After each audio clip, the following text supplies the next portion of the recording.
How to send money from Cash App to Cash App. Hello everyone, I am Bishaka and welcome to our channel.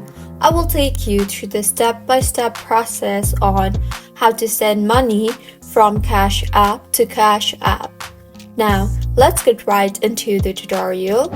Firstly, go ahead and open the Cash App application on your device. Now, enter the amount of money you want to send.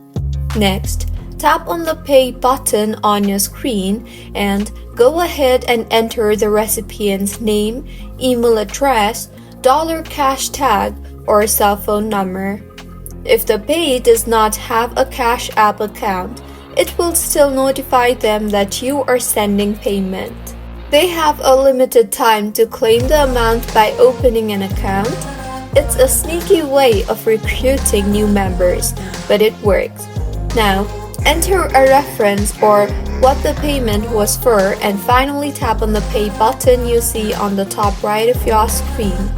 You will then be asked to enter your cash PIN. So, go ahead and enter your cash PIN and with this the money will be sent.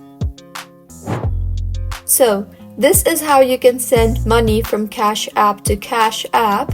If you find this tutorial helpful, please like the video and do comment if you have any queries. Also, do subscribe to our channel Login Giants for similar helpful tutorials. See you on the next one.